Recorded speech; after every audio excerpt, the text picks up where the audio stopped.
Nice. Okay. Should we get started? Yes. Have you shared your screen? Yes. Okay. Good. Yeah. Okay. Thanks so much, Bernard. See you now. Thanks, Matt.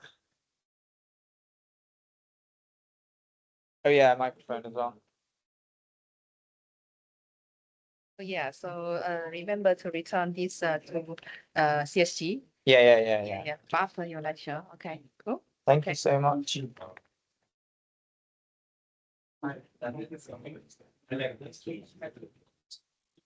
Is this working, the microphone? No? Yes, it is. Okay, awesome. Thank you. Cheers, Zhang. Thank you so much for coming today. My name is Harry Kopok. I'm a research scientist at the AI Safety or Security Institute now. I'm also a number 10 innovation fellow at 10 Downing Street, where I work on PM priority issues using AI. I did my PhD at Imperial, and before that, I did my master's at Imperial. So, like, actually, I think same course as this one. So yeah, I really like this course, and I'm really um happy to be back and teaching you guys. So what are we going to be kind of covering over these like two-part series? It's deep learning for the GPU poor. Who do I mean by GPU poor? I mean like all of you, and I also mean me as well.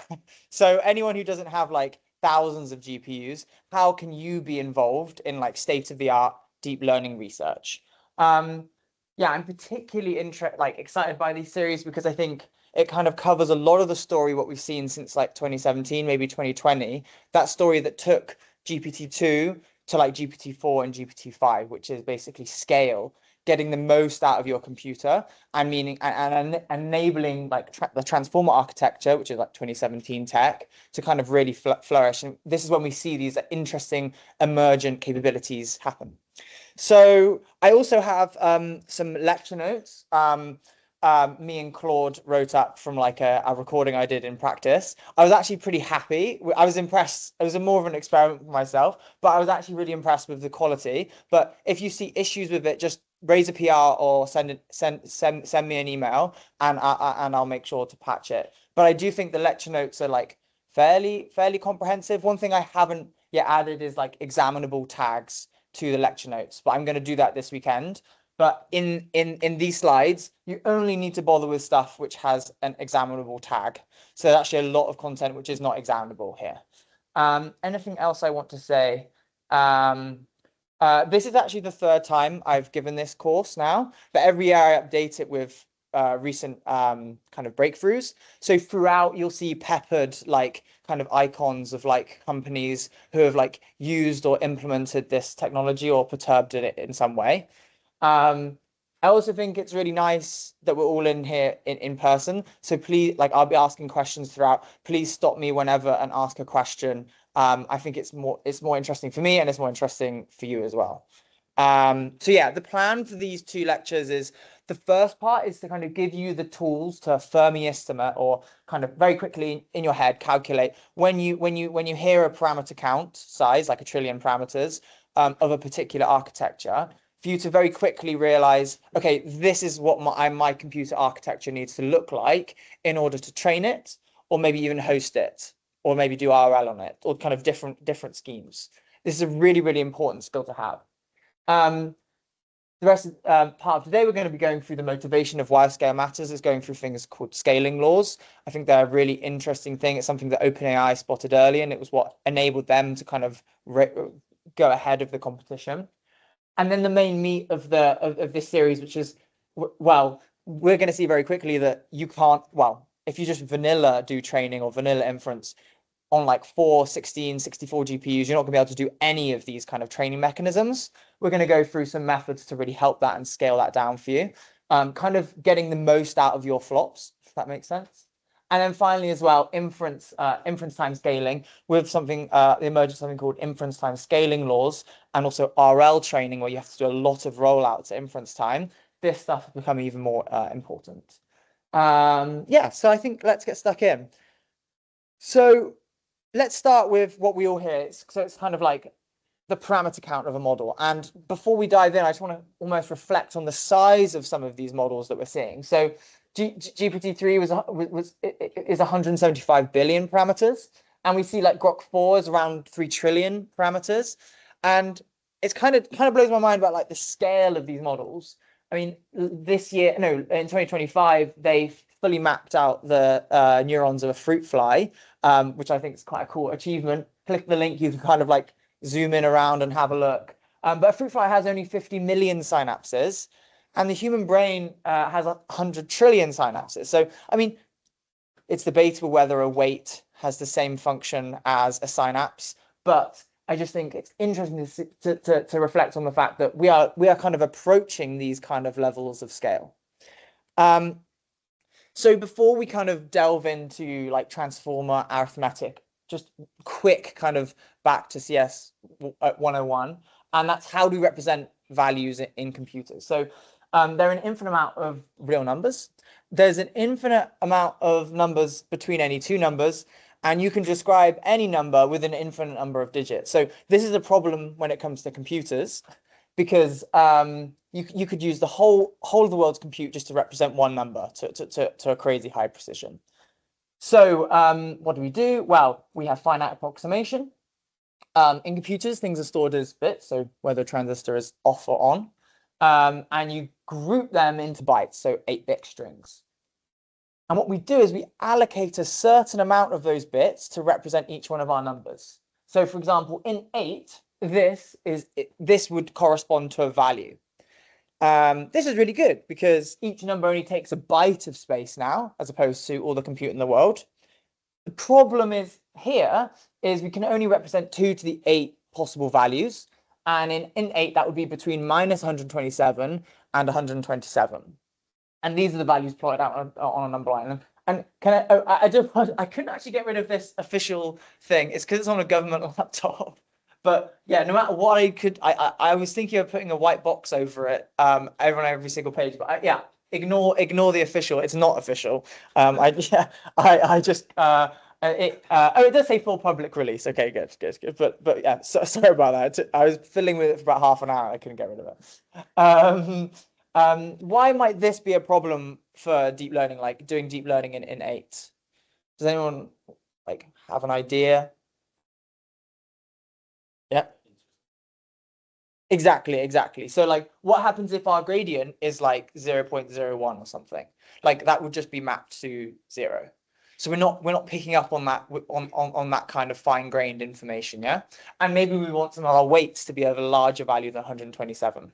So these are issues. So, I mean, this is an age-old problem. So they came up with something called the floating point system. And that just means that we send some of our bits so we can move this decimal point. So we can go from like 1.2345 and we can change that and it can float around. Yeah. Nice. So let's look at one of the floating point systems. That's floating point 32. And we're going to do most of our calculations in this data format for this lecture. Here we allocate one bit for whether it's a positive or negative number. Then we have some bits to represent the exponent. So this is kind of the scale at which these numbers are at. And then we have the fraction, which is kind of the precision, the actual value that then we float this number around. And I've kind of sketched out what this might look like. So very large numbers, the numbers are quite spread out. And we can also represent them at very, very small numbers and a bit more compact.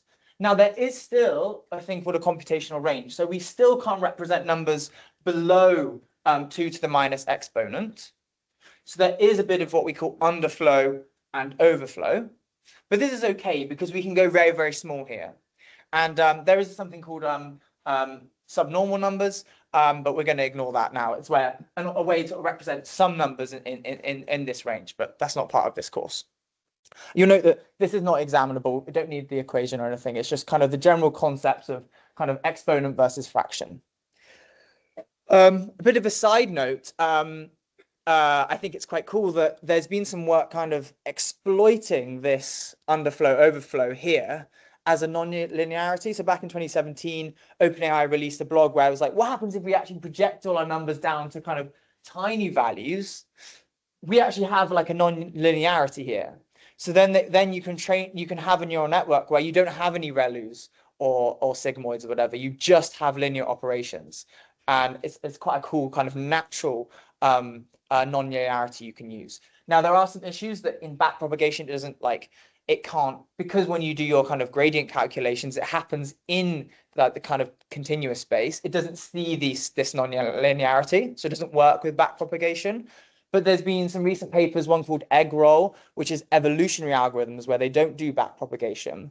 They just do forward propagations and then select the fittest kind of model settings.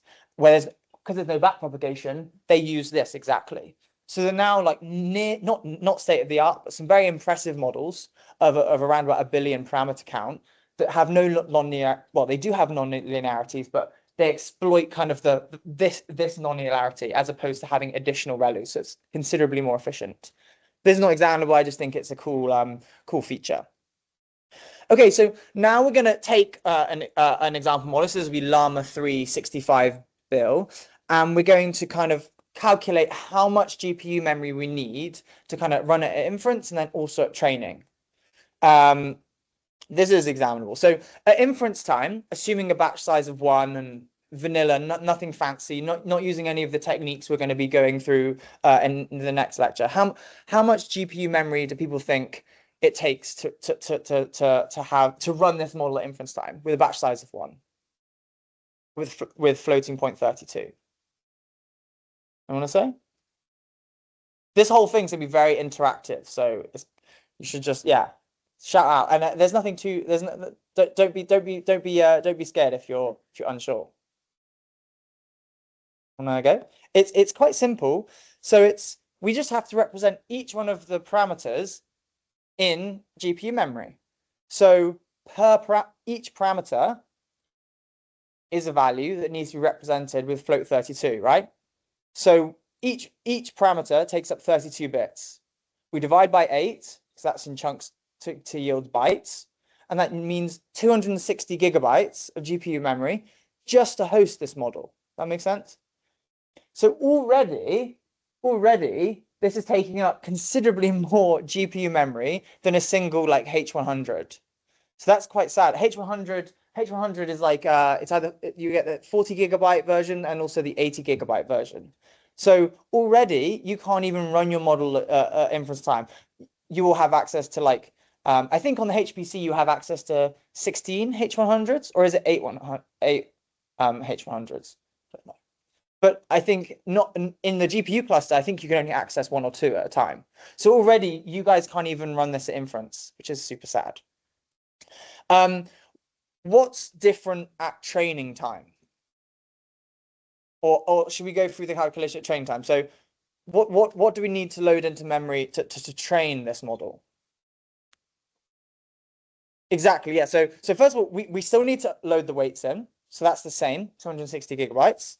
And then we need the gradient. So per weight, we need to store how much, after we do backprop, how much we want to change that weight value and take a step in that kind of weight loss landscape, yeah? So if I have the value 3, my gradient might be 0.2, and that tells me I need to increase that gradient's value by 0.2, yeah? And then your colleague said also the optimizer states. So are people familiar with Adam? I think you did it last like semester probably in Intro to ML, yeah. So you need your momentum component and your variance component, yeah. So for each parameter you need to store one value, which is the gradient, and then you also need your momentum and variance. That's 2 times 260 gigabytes. You had a question? No. Nice. Is that clear? Nice. I won't go into why you need momentum and variance, but I mean, we can discuss later. I've got some notes on it. I think it's always a good exam question, even though actually it's not one of my exam questions. Oh, do we need anything else at training time? I didn't mean to click next, so you might have seen it on screen. Is that it that we need to train a model? There's one thing we're still missing. Come on. I know someone, yes. Exactly. So maybe I'll draw it out.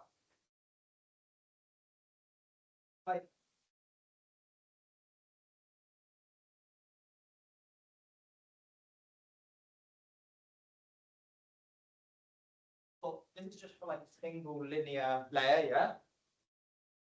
and that gives your outputs, right? Is everyone happy with this? You then, something happens down the line, you calculate your loss. So then when you're doing a back prop, you've got your loss with respect to y, your outputs, right?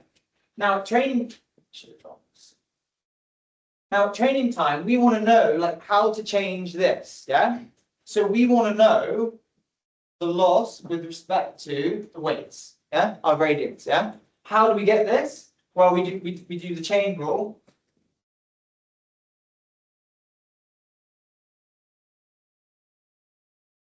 So we have this here.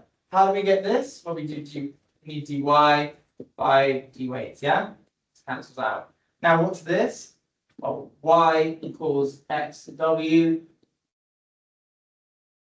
Oops. Oops. Oops. Yeah. This is just our activations, yeah? So if we want to do this and calculate that, we actually need to keep this. So we do the forward pass, we save all of our inputs for each layer because we need to load them back. We need to use them again when we're calculating our gradients with respect to the weights. Is that clear? Yeah? No. So when you do the forward pass, you have no gradients and you're storing your activations. You calculate a loss and then you do your back prop and then that's when you get your gradients. So are you saying that at training time, we don't need all of this because like you don't need to store the gradients? I was thinking you needed the gradient for both forward and back. No, you don't need the gradients for the forward pass. No. For the forward pass, it's literally just this operation, right? Yeah. Nice. Good question, though. So we need the activations, and I think this is now quite an important thing. I think it's important to have an intuition about like how big these activations are because they might take up quite a lot of space. So now we're going to quickly kind of zip through the transformer architecture, which everyone should be like super familiar with. Like if you apply for a job in anything deep learning related, they might not ask about it, but you should definitely prep to know how this works. Yeah, it's a classic kind of interview question. So everyone should be familiar with this. We're going to go through and we're going to calculate all the activations we need to store, kind of the size of the inputs for each layer in this network. Okay. So the first one is we need the inputs for the normalization. Yeah. So what is that? I mean, that's B is your batch. So maybe I'll draw it out.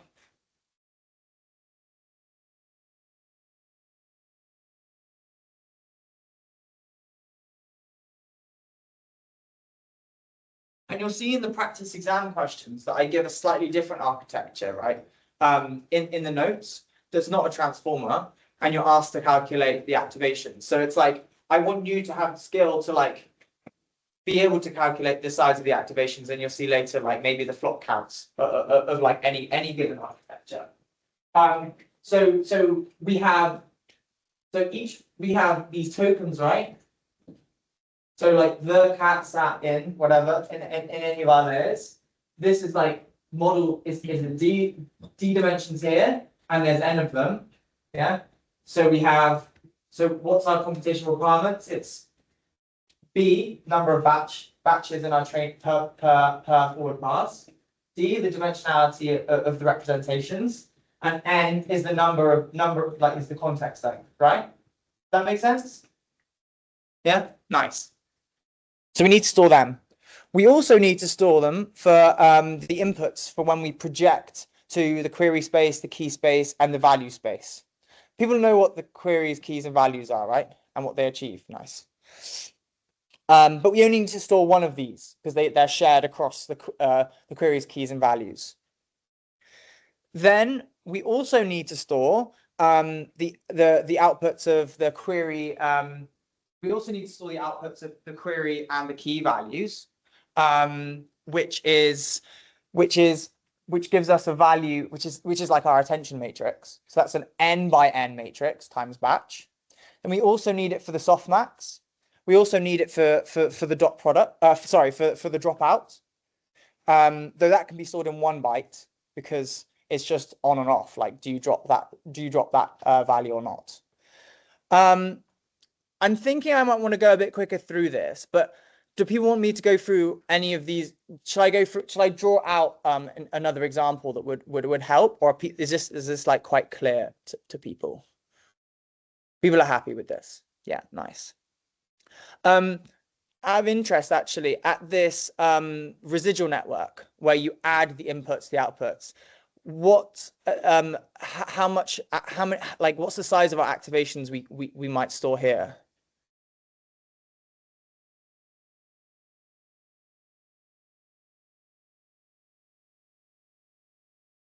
Might be a trick question.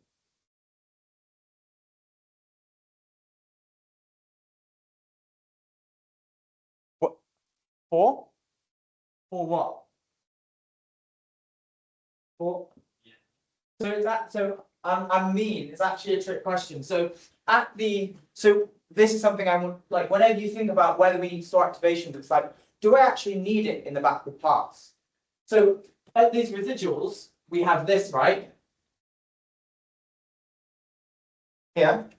When I'm doing my back propagation, I don't actually need to store these. So if I calculate dy by dB, that's just the value 1.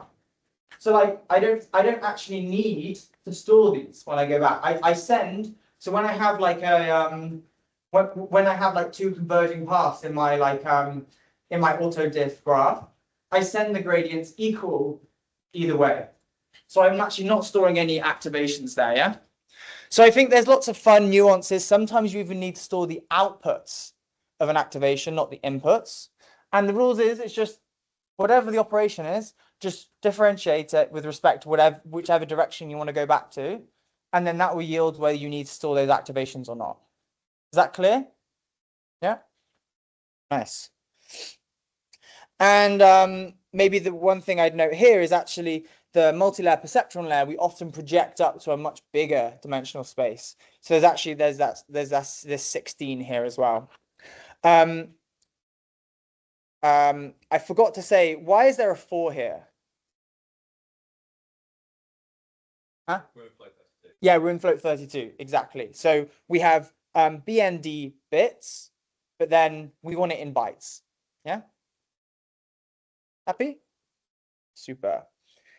So so for a 65 bil transformer layer, that's another 250 gigabytes of memory. So even if we want, so activations for so the amount of GPU requirements we need for training a 65 billion parameter model is over a terabyte of GPU memory, which I think the HPC has RTX 600s, well, last time I checked, it was RTX 600. So you need 6,000. So you need 25 of these, which is kind of silly. And that's for a batch size of 1. And you'll know that training, like I'm sure all the training you've done, if you did a batch size of 1, it's extremely unstable.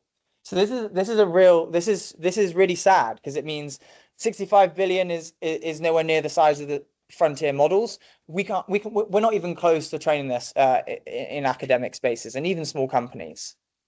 Don't worry. By the end of the lecture, by the end of next week, you'll know what to do about it. The next is how much, so we talked about memory now, but it's also important to talk about compute. So when you see a model and you see it's trained for a certain amount of time, how many computational operations yielded that model? So this is just floating point operations. So given 2 vectors, W and X, n-dimensional vectors, to do an element-wise addition, for example, is just n flops. You add each element together. Does anyone want to think how many flops the dot product is?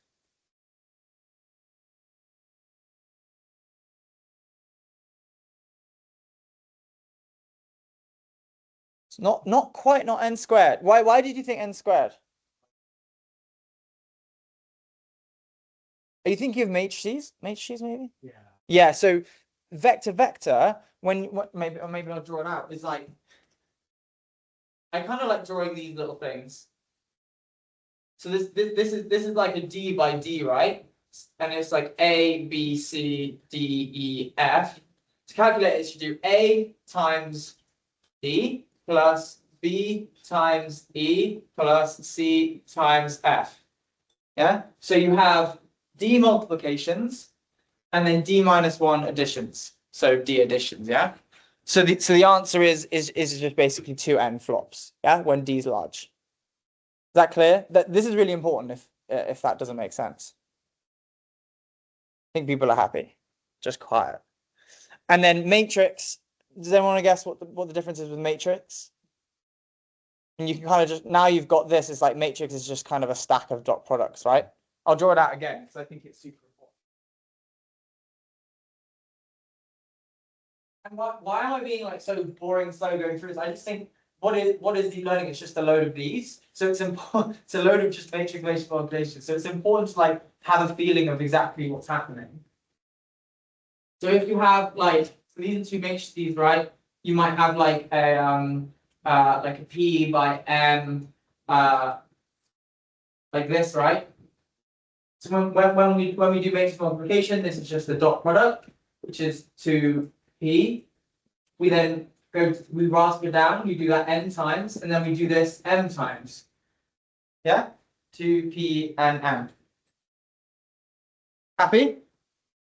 Am I going too slow or too fast or just fine? Good? Nice. Okay, so now we can kind of go through and do the exact same thing, but with a transformer architecture, yeah? So it's important to operate at scale here. So the layer norm or batch norm is around about 20 ND here, but we're not really going to pay attention to that because you'll see it's not on the scale of these models. So I'm just trying to think, do I want to go through this? Yeah, let's go through one of these calculations. So the first step of our network is we've got our representations and we want to project that so we have a representation which might look like that, and then one of our things is we project to the query space, which might be in a different dimension, but it's going to be like, let's say it's in the same dimension, and that is what the would like to attend to, yeah? So if the is here, like it looks like a d-dimensional vector in this way, this learns a projection somewhere else. It's like, I want to attend to things that look like this, a query. And then my key is what I think others should look for when they should be attending to me, yeah? And then the value is actually like what information I want to project, what I actually want to the information I want to carry on to the next. Yeah?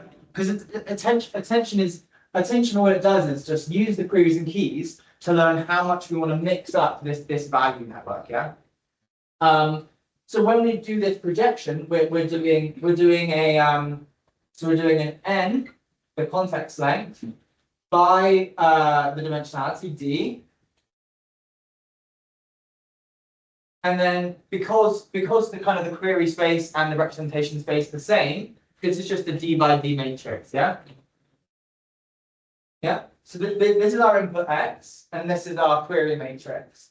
So we have d by d, so that's 2d. We do this n times, and then we do this d times, yeah? So I'm really floppy with my capitalization or whatever, but it should all be lowercase. So that's d squared n, yeah, flops, just for the query. And then obviously we do this 3 times. So for the query, keys, and values. Happy?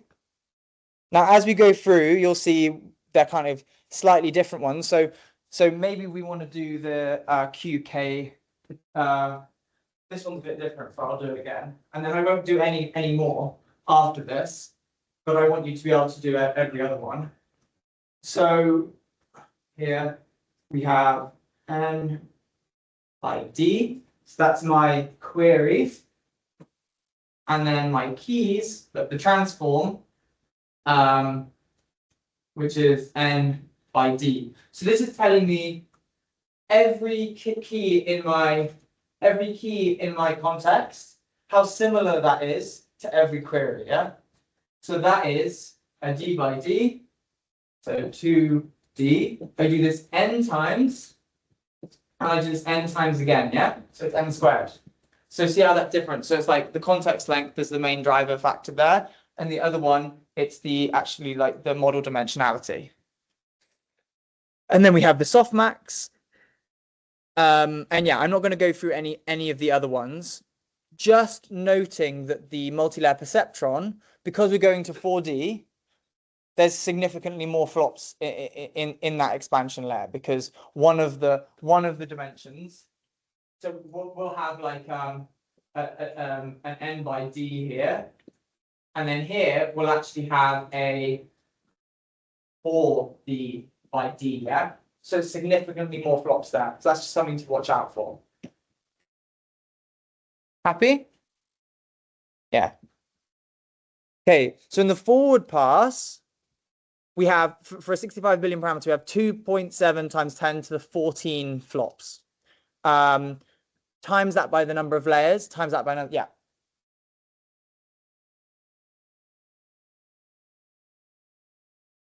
Yeah, so I just kind of roughly did it here with like 3. So it's like, just like if you look, it's just like rough. But I think the main thing to note is it's just n squared here times by your number of heads, which is like 64. So it's, I basically like ignore this one. Like don't even bother considering it because it's completely dwarfed by an n squared d. Yeah. And I think a lot of people spend ages like panicking about this n squared term. They're like, oh, it's quadratic in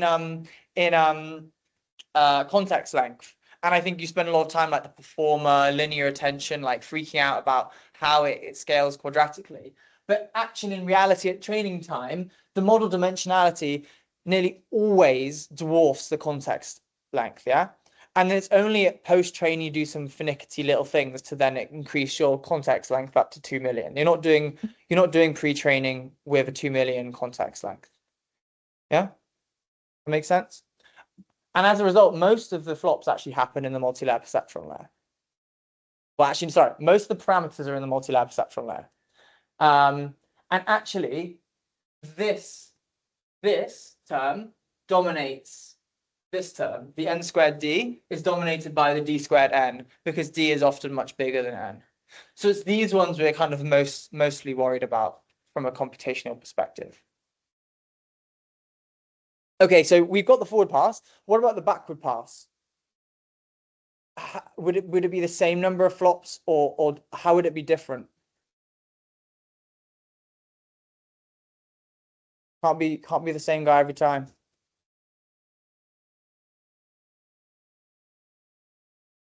Who thinks it's the same? No one thinks it's the same. That's good because it's not the same. And why is it different? Does anyone know why it might be different? He's nearly there. Guy with the pen. Come on. Sure. So I'll give you a hint. It's this diagram here that might hint at something. Different. Exactly. So how different is it?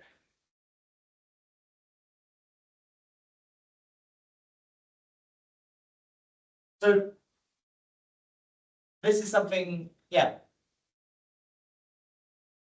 This is not in the exam, but this would be a nice exam question, maybe for next year or something, or maybe it was for last year. But so we've got our x coming through, and we do xw, and this gives our output, right? So here, in our forward pass, we have this linear operation, right?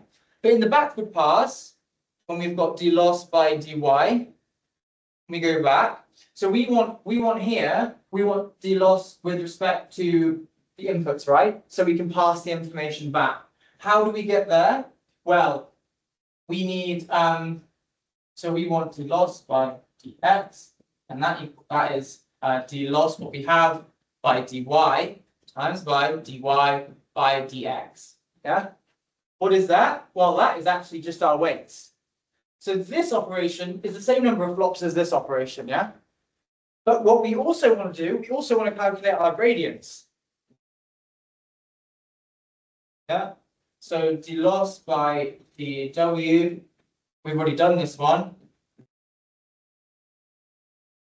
Yeah?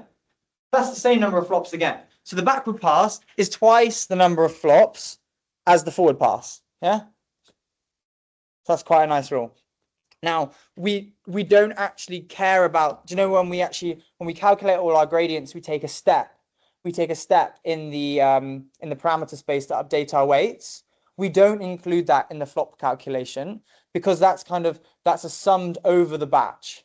So here we do this per batch, but per sample, but when we take a step, we only take one step for like the whole batch. Yeah. So it's smaller, we don't care about it. And then if let's say it was a 1 marker in the exam, and I asked how many flops would it be to train a model with a dataset size of this number of tokens and this number of parameters, a very, very good Fermi estimate is just 6 times the number of tokens in your dataset times the number of parameters in your model. Yeah, this like always with transform architectures is basically bang on. Yeah, why is it 6? Well, for every forward pass, each parameter does 1 multiply and one add in the forward pass, and it does 1 multiply and it does 2 multipliers and 2 adds on the backward pass. Yeah. So this only happens when if your context length was longer than your model dimensions, model dimensionality, this wouldn't hold because of this n squared thing. This is only really concerned with the d squared thing. Yeah. Happy? Because that's really useful. I use this all the time. Okay, so now I've given you like all the tools you need to go from parameter count to computation requirements, yeah? Which is really useful. I use it all the time. And now I want to motivate why we care about like these models being so big. So in deep learning, we have kind of our model, how big our model is, how much data we give it, and then how much do we actually like train our model for, yeah? And at the start of OpenAI, some people were saying how much of these kind of 3 ingredients we need to yield like optimal performance. If we scale dataset size on its own, how much better do the models get? Yeah. If we scale just the model without the dataset, how much better do the models get? Yeah. And this became like the emergence of scaling laws, and the first author of this paper ended up founding Anthropic because it was like such an important kind of important formula to follow. And just before we jump into that, like this is the number of flops used to train a model over the last few decades. And if we zoom in here to just the last 10 years, and this is a logarithmic scale, it's kind of silly like what level it's got to. So Grok was trained for like 5,000 like Avogadro numbers of flops, which is like, so if you had like an atom of gold for every flop, I think you'd have like 200 kilograms of gold. Like that's how many flops there are. It's like on the atomic scale, which I find kind of scary and also inspiring. But anyway, so this is the findings from OpenAI when they kind of they investigate how much you need of each of these recipes and these inputs. And I think the most shocking thing here is that they didn't see a plateau. So the more you spend, in a sensible way, they predictably get better, and we still haven't seen a plateau yet. So on the right here, and none of this is examinable. I'm just trying to like motivate why we care. On the right, we have parameters, and so this is where they had basically unlimited data set size, and they increased the number of parameters, and we saw a power law. So basically, a log linear relationship. So here, the test set loss is on the right, so lower is better. And in the middle, they had, imagine like a massive model. It's never going to be constrained by the dataset size. And they gradually increased the dataset size, so it was no longer the bottleneck. Again, we saw the same relationship. And on the left, you can see all their experiments, these blue, the kind of see-through blue lines. And you can see for a given amount of compute, you can kind of go up and you can read off your optimal configuration for your test loss. Okay, but this is kind of the thing that shocked everyone, which was I can just increase my amount of compute and my performance at next token prediction just continues to get better and better in a predictable way. Yeah. They actually made a bit of a mistake in this one. quite a funny one, where they actually under-optimized the smaller models. So, oh, my mouse is being a bit glitchy, but the smaller models actually had the same learning rate schedule as the larger models. And this meant that the smaller models were under-trained, under-optimized. So this meant that the gradient was actually slightly too steep. And Google actually found this out in the Chinchilla paper. And so for about 6 years, whenever a company wanted to train a foundation model, they would come here and they'd say, okay, I've got £1 billion to spend on compute. That means I can have 10 to the 2 petaflop days of compute. I'm going to read off this graph, and that means that I should have a data set size of X and a model size of Y. Yeah, they like read off this. Yeah. Sorry, can you speak up a bit?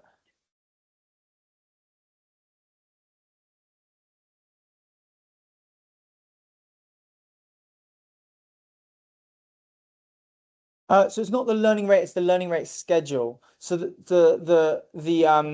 so when training ended, the learning rate schedule hadn't fully completed for these smaller models. So like at the end of training, you want to actually slightly decrease your learning rate to kind of settle down, and they didn't have that period of time. Yeah. And that meant that so if we look here, see, so the black dotted line here is Kaplan scaling laws, right? And you can see GPT-3, Gopher, Megatron. I mean, you probably don't even remember these models because maybe you weren't interested in AI when they were coming out. But like, I remember when these models were coming out, like everyone was like really interested. They were still really good, and each one, silly amounts of money was spent training it. And they did this all to the to the Kaplan scaling laws. But when you actually take into account that these smaller models were actually underperforming, the gradient is different. And actually, they should, for the given amount of flops, you should have actually been training a much smaller model, but on significantly more data. Make sense? So Google, they spent the same number of flops, but the model they trained was only 70 billion compared to Megatron, which was 500 billion. Yeah, and Chinchilla outperformed these 3 other models. So that's a really cool fact. So this is kind of a word of warning. If you do these scaling laws, make sure that your experimental setup is sound. Otherwise, you'll be chasing the wrong recipe. Yeah. And another paper came out that showed that these scaling laws kind of follow in all domains. So images, maths, video, different languages, they all follow this same relationship, which everyone got really kind of excited by, because it was like, well, is this just intelligence, right? It's just a big blob of compute, and we can reliably kind of extract, like knowingly have a certain level of intelligence from compute. We can just read this all off. And will this continue forever until we get to super intelligence? That's what the data suggested. There's no plateau. So this is why maybe OpenAI and these big labs have done so well, because this is when you have corporations are very good. It's like, okay, this quarter we have this much money to spend, and I know we're going to get this amount of performance, right? Stuff that works really well in companies and not academia. Yeah. So like pre-2020, it was academia. All the interesting work was happening in academia. And then because of these scaling laws, I'd argue, it shifted completely to a company setting. Yeah. So it's a really important story, I think, to tell. And then this is like some nice ISO or contour plots. And it shows you kind of optimal for a given amount of training flops, what your model size should be. Noting that when you increase the model size, the data set size has to increase, right? 6 times number of tokens in your data set times the parameter count. Now, if I was a company and maybe I was keen to open source my model that other people could run, and I wanted to spend let's say this amount of compute. So I go up here and see that straight line of dots, like those are different model configs. Like where on this ISO plot, like within the optimal region, maybe would I want to choose my configuration? Because it seems like there's a big range. It's all the way from like 2 billion up to like 20 billion parameters. Same amount of flops because each one the data set size would be smaller or larger, but all are optimal. Like where would you go on this ISO plot if you were very interested in open sourcing a model, or maybe running it a lot at inference time? Anyone want to guess? So each one is just as kind of recipe optimal. The key thing is, if you think this model is going to be running at inference time a lot, it's cheaper and easier to run a smaller model than a larger model, right? Like if my model is 2 billion parameters instead of 20 billion, I might be able to put it on one GPU node at inference time. Also, it'll be considerably cheaper to run. Yeah. So within these kind of optimal settings, you should still try and like think about what your actual like requirements are. And I think you should always favor the smaller side of models rather than the bigger ones. Yeah. Unless you're one of these like crazy big labs that doesn't like can have like a whole data center for one model to inference time. Is that clear? Nice. And this is just some visual. This is like the same model, just increasing the dimensionality of the representations of the transformer. Okay, so this is just base compute. You could be like, oh, my master's project, it's ruined. I've completely failed. But if you just do four times the dimensionality, it looks a bit better. And then 16 times the dimensionality. Everything is exactly the same. Yeah. So this is just like a visual representation of how like this is us in academia, and then this is like just spending 16 times more. Well, that's probably more than 16 times more compute. But this is why I want to motivate why you should put a significant amount of effort getting the most out of your computers when you're doing your research project and things, because you can go from that to that. Yeah. And then something that I've added this year is inference time scaling laws. So before, well, when we saw kind of these reasoning models come out like R1 and stuff, this is this is the classic one, right? The one we just did. So the more training compute you do in a log scale, the better it does at, this is like a maths benchmark aiming, yeah? But then they found the more tokens they spent in inference time, allowing the model to like think and roll out and try things, predictably the model got better in exactly the same way. Yeah. So we can spend more computer inference time as well. And that's why I've added the inference time efficiency section to this series, because that's a really important aspect now. Yeah. And maybe this is kind of a look at like some of the work I do at the AI Security Institute. So this is a paper I should be uploading to arXiv this weekend.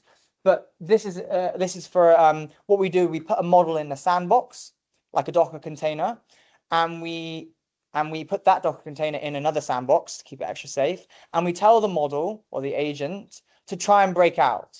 Can you get out? And we put a flag, like a series of digits, in the outer sandbox. Yeah, it's like a typical capture the flag. And here we see, maybe ignore the cost, but at the top, as we allow the model to spend more tokens at the task.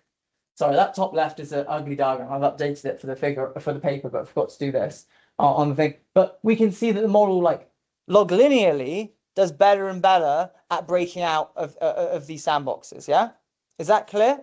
So we also see it in agentic settings, not just in like answering maths. Yeah, and I think there's actually just quite a lot of similarity between agentic tasks and math tasks. Because if you actually look at the transcripts of these models trying to do maths problems,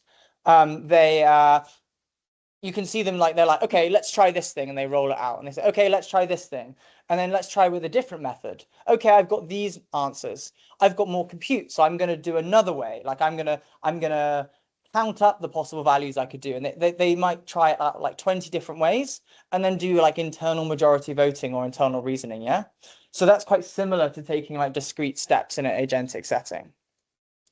And then because obviously I'm in the AI Security Institute, I just thought this is an interesting perspective. So because of these scaling laws, all these companies, they have these responsible scaling law like things they've signed up to, and they said, we will not increase the flop count of our training runs until we've proven that the previous one is safe. Yeah, it's not scheming against me. It's not able to hack out of like 0-day containers, etc., etc. And this is because of these scaling laws. But this is from a talk Ilya gave at NeurIPS, actually completely unrelated to safety thing, but I think it represents it quite well. So also very orthogonal. So here is every single mammal in the animal kingdom on a logarithmic scale, their body mass and also their brain mass. And it's amazing how they're all along the same kind of trend, right? So if I was like God and I was like, I don't want mammals to have a brain size any bigger than, not that that correlates, well, it might correlate with intelligence, but let's say it perfectly did. I don't want any mammals to have a brain size bigger than like these whales. So what I'm going to do, I'm going to say any mammal can be created, just not bigger than a whale. And then I know we're not going to have anything more intelligent than a whale, or bigger brain than a whale. And like, even if we put primates, they also follow that same trend. But if you plot hominids, so humans, it's a completely different relationship, yeah? So this is the issue I have with responsible scaling laws, is that these scaling laws, they're great. Oh, I shouldn't have gone back. Yeah, there we go. They're great for companies who kind of say, I want to spend X amount of compute and I want like guaranteed performance, yeah? It's like a recipe of like, this is the worst we're going to do. But the problem is like, this is the vanilla transformer architecture. There's nothing meaning that we're not going to have like humans have, where we've like evolution has resulted in a better learning algorithm, yeah, or bigger brains compared to our body mass size. So I argue exactly the same here. These are actually poor kind of rules to kind of they're the best we have currently, but they're poor when it comes to what happens if there's a breakthrough learning rate. So we're seeing like post training now with RL. That yields a different scaling law, for example. Okay, so the take homes from this, just checking the time. Okay, we've got 6 minutes. The take home for this is when you're doing your projects, let's say your project is the blue dot, no, loss or low is better. Let's say your project is the red dot and the state of the art is the blue dot, and you think, oh, I've done worse, or oh, I've done better, and you just plot this value. You should always, well, first of all, you should check there's no bottlenecks. Maybe your model could be doing better if it had more data. Maybe it could be better for the given data set size you have if it was larger. Yeah? Always ask these questions because it might not be the architecture that you've come up with, which is meaning the model's suboptimal. It might just be that you're limiting the amount of data or the amount of, you're not training it for as long as possible. So always like try different, like following the recipe of chinchilla. So you know how big your data set size is, you know how big your model size is, and then vary the number of flops, yeah? And that's not actually that much more compute. Because we're working on a logarithmic scale, you can run it like 10 times at lower logarithmic scales. It's only ever going to be like double the compute of your final training run, yeah? And actually, your algorithm here, the red one, actually turned out to be significantly better at high levels of compute. And then suddenly this is a really, really interesting paper and your algorithm is really, really good. Make sense? Yeah, I mentioned no barriers to limitless improvement. Generally, that's the current census. If you can keep scaling, they will continue to get better and better until super intelligence, yeah, and beyond.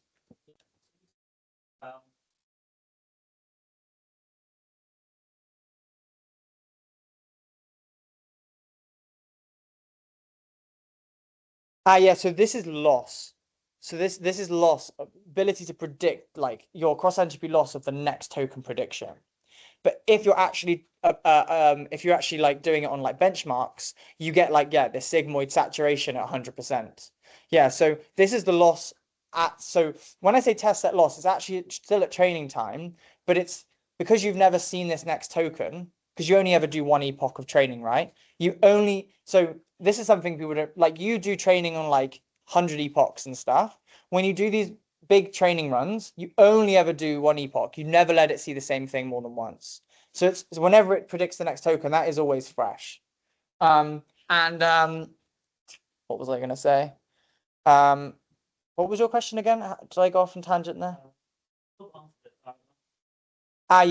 Yeah. So there are some interesting papers, and I can link you later, which actually talks about like, despite predictable loss decreasing of predicting next token, you get emergent capabilities on like discrete benchmarks. So that's non-predictable. So like I might have a benchmark, a really hard maths benchmark. So Terence Tao created a really, really hard maths benchmark that no models could do.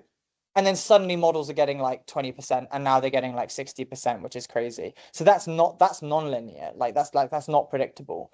So it's like the loss of the token is predictable, but in benchmark settings where you have accuracy, that's not the case. And that's actually another critique of using these scaling laws for a safety perspective, that you suddenly get these emergent capabilities, like it's suddenly able to manipulate a human being. Yeah. Anything else? Yeah, more than one epoch. So someone's done some scaling laws for more than one epoch as well. But generally, you only really want to go up to one. If you've got enough data, never let it see the same thing twice, otherwise it dies. So we've got 3 minutes left. It's split into two sections. It's like what we've just done and then what to do about, like, kind of why we want to operate at scale, and why if we don't do the rest of this lecture, why we'd be so sad and why we couldn't do it ourselves. So the rest of this lecture is how we're going to train efficiently and how we're going to host efficiently. So just so we've got a next lecture, there's a lot of content. So I'm just going to do 2 very quick and easy methods to help with training, and then we can go into more complex ones next week. So the first one is gradient accumulation. So as we saw, right, with our activations, the memory requirements scale linearly with our batch size, yeah, because we have to store the activations, yeah. Is that clear? So if you've only got enough GPU memory to have a batch size of 2, what do you do about it? Well, does anyone want to tell me why a batch size of 2 at training time would be a problem? I know you all know this answer. Okay, if you only got a batch size of 2, it's a poor approximation of like the true loss surface, right? So it's a very noisy jump. So it's not actually going to learn a good. You need a higher batch size. It's a better approximation, yeah. But in our GPU memory, we can only afford to have a batch size of 2. But if we're replicating someone else's, maybe the batch size is like 20,000 or something, or maybe like 100. How do we do this? Well, we do gradient accumulation. So what do? Well, we iteratively do a forward pass of our max batch size of 2. We then do the backward pass. We calculate the gradients, but we don't take a step. We don't update the weights. We then do another forward pass of our mini batch size of 2 and go back and sum the gradients, yeah? And so if I wanted to have a batch size of 10 and I could only do this with a batch size, a mini batch size of 2, I would do 5 forward passes, 5 backward passes, adding up, summing those gradients, yeah? And then I take a single step, yeah? This is mathematically identical to the other one, yeah? It just trades off memory for compute because you're doing more forward passes. Is that clear? So generally, I would, for everyone here, if you ever do training, because I know you haven't got much compute, you should always be doing gradient accumulation, yeah? You're kind of constrained not by, you're kind of constrained by the number of GPUs you can get at once, not really for how long you're hosting them, yeah? The next one is checkpointing, and I've just got there's a GIF here, which is quite good. So the top one is the forward pass. So I'm going through the model, each layer, and then I get my loss and I'm going back, and I need to store the activation to calculate my gradients, yeah? Is this confusing, this GIF, or do people follow? People don't follow? No, yeah, it's not confusing. Yeah. So the blue means we're having to store that activation in memory, yeah? So when I get all the way over here, I've got to store all of this, and I can only get rid of it once I've gone past it in the backward pass. Okay, so in what we could do is we could do a forward pass and we forget the activations at every single node. And when we do the backward pass, whenever we get to a point we want to calculate our gradients, we do another forward pass up until that point. Yeah? So we don't store any activations. But as a result, the compute is the number of layers squared. So that's going to be running for a long time. And now, can anyone guess what checkpointing might do? No? Well, checkpointing, what it does is it's like basically chooses like every like root number of nodes.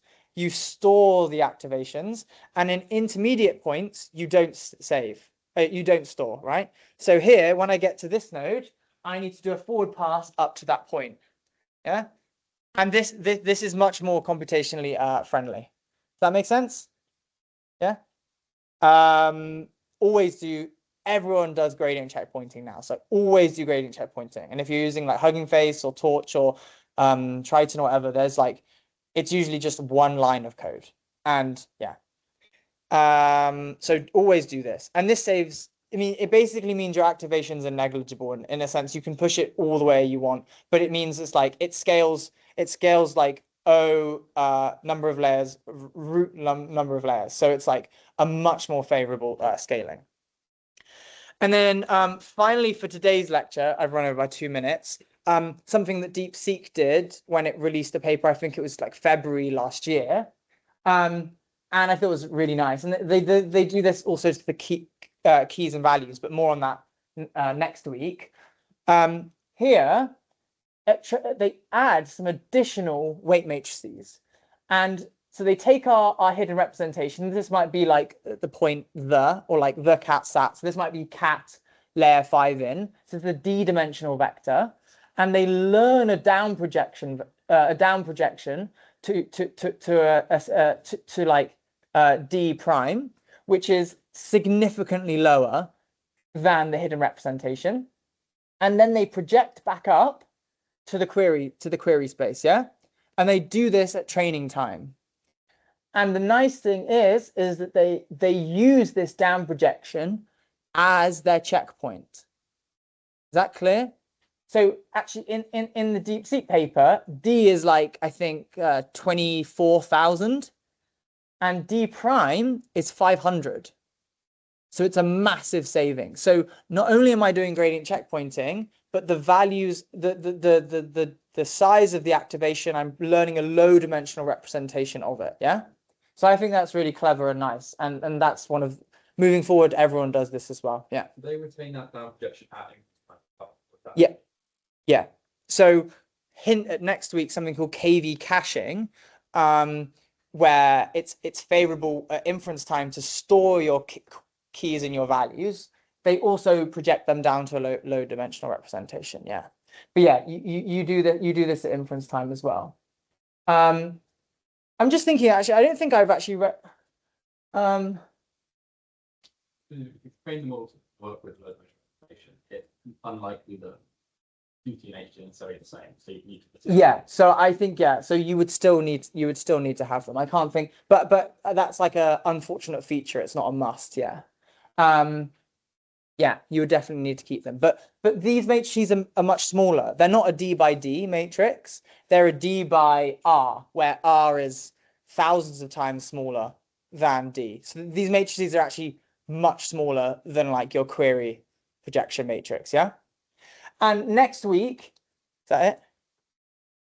Yeah. So next week we're going to be going into like some more kind of advanced techniques. So LoRa, QLoRa, mixed precision, mixture of experts. And then we're going to do some cool stuff, inference time, like KV caching and speculative decoding and some other things. Each time I try and kind of point to kind of breakthroughs in labs, what enabled them to kind of operate more these flops. I did want to also say that a lot of people this year have been saying it's like the death of scaling. Like there was a blog post by Sarah Hooker that was like called The Slow Death of Scaling, and it was saying, are scaling laws plateauing, right? And there was rumors, like, for example, GPT 4.5 was supposed to be GPT 5, going by the scaling laws, but they were disappointed by its performance. They called it 4.5. There's loads of rumors going around. But generally, I think what's the generally like accepted thing is scaling laws are far from dead. These models are following the same trajectories. But if we want to keep scaling at this rate, we're limited by the number of chips. We're limited by, there's a nice Epoch blog I have in the lecture notes, which shows that if we want to follow the current rate we're going to be limited by the amount of power we can provide by the chips, not actually by the number of chips we can create. And this is why Elon Musk is saying we need data spaces, data, whatever they're called, like we need computers in space, like massive data centers, which is quite funny.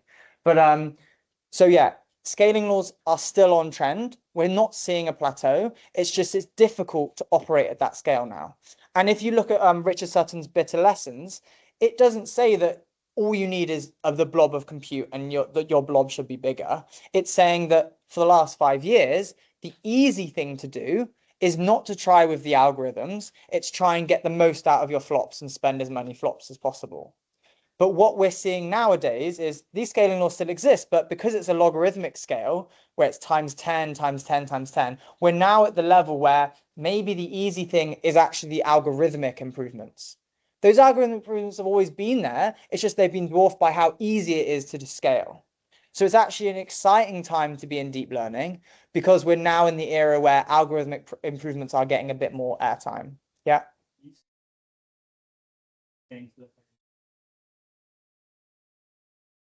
Yeah, it's exactly the same as Moore's law in the sense that like it's not a law. It's just like, well, actually, Moore's law is a weird one because it's just like the economy can like increase the number of like transistors on a chip by a predictable amount, but it's like this one is like a bit more additional as well, where it's like finding this in hidden like pattern of intelligence that like is it really as simple as just throwing flops at it?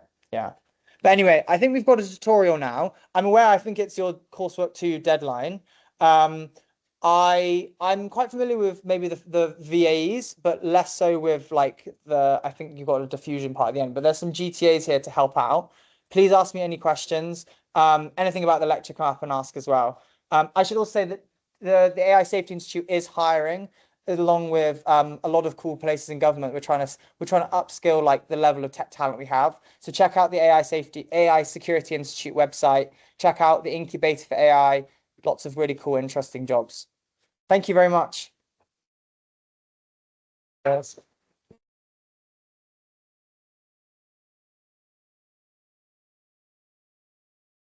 Hi.